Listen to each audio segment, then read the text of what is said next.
Hello friends, तुमच्या सगळ्यांचं स्वागत आहे माझ्या नवीन ब्लॉगमध्ये. तर आज एकादशी असल्यामुळे घरातील सगळी मोठी माणसे डेलीपेक्षा लवकर उठून आपापलं आवरून त्यांच्या तयारीला लागली होती. तरी मी झोपेतच होती आणि हॉस्टेलहून 4 दिवस घरी आल्यामुळे हे असं होतं. अंथरूण वगैरे काढून झाल्यानंतर झाडून काढण्यासाठी घेतलं. घर स्वच्छ आवरून घेतलं, स्वच्छ झाडून काढलं आणि आई तिकडे स्वयंपाक बनवत होती. तरी मी इकडे झोपेतच होती.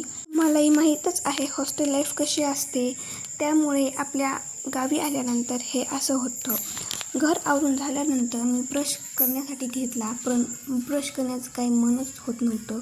असं वाटत होतं डोळ्यात झोपच होती आणि वाटत होतं परत जाऊन झोपावं थोडा वेळ, पण ऑलरेडी उशीर झालेलाच होता. आईने तिचं काम आवरून घेतलेलं होतं आणि स्वयंपाकाला लागली होती आणि फक्त माझाच चहा बाकी होता. तरीही माझा दात घासत घासत टाईमपास तिथेही सुरूच होता.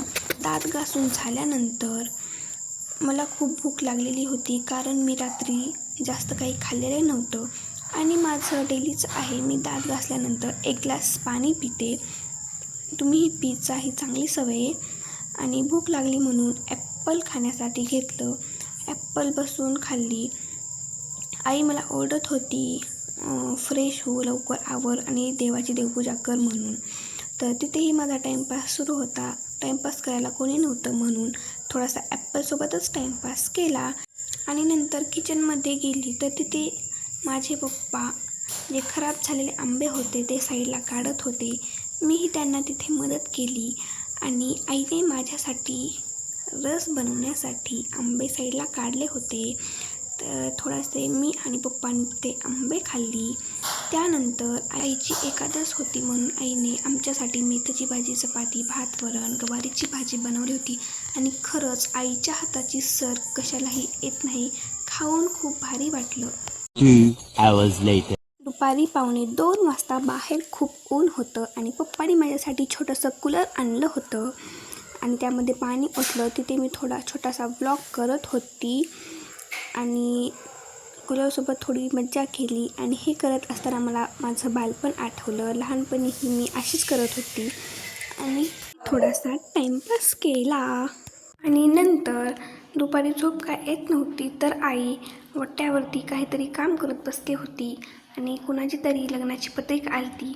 तर ते आईला मी वाचून दाखवलं आणि तिथे थोडा टाईमपास केला. दुपारी खूप ऊन होतं त्यामुळे आणि आईसोबत ही थोडी मज्जा केली, मस्ती केली. आईला थोडी हॉस्टेलच्या गप्पा गोष्टी सांगितल्या आणि त्यानंतर 4 वाजता थोडीशी भूक लागली होती म्हणून आईने चिवडा केला होता आणि नुकत्याचे लाडू केले होते.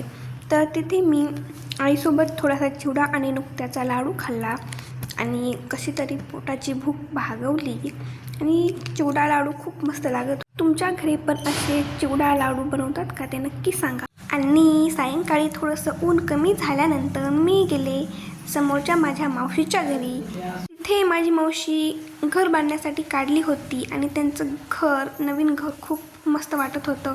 आत्ताशी पाया झालेला होता आणि मी तिथं त्यांचं घर बघण्यासाठी गेले होते. तिथेही थोडासा ब्लॉग काढला, सगळ्यांसोबत मस्ती केली आणि खूप छान, खूप मोठं असं घर, त्यांचा बंगला बांधायचा सुरू होता आणि जाण्यासाठी माहिती आहे का तुम्हाला, तिथं जागाच नव्हता. तिथे त्यांच्या मावशीचा मुलगा छोटासा आहे, तो आलेला होता. त्याच्यासोबत थोडीशी मस्ती केली आणि थोडंसं तिथं पण टाईमपास केला.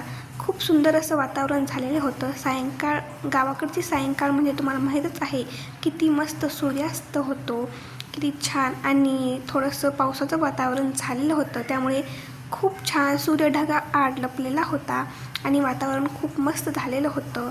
त्यानंतर मी इकडे रस्त्याकडे आली.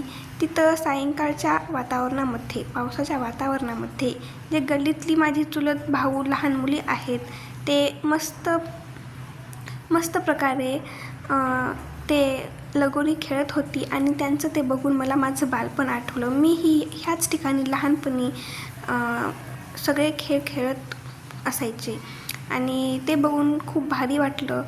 आणि हे शहरात कधी बघायला भेटणार नाही जे गावाकडे भेटतो. त्यानंतर माझी आई ओरडत होती म्हणून मी घराकडे जाण्यासाठी निघाले आणि मला माहीत होतं आता आईचा खूप जोरात ओरडा खाणार आहे. Thank you, bye bye.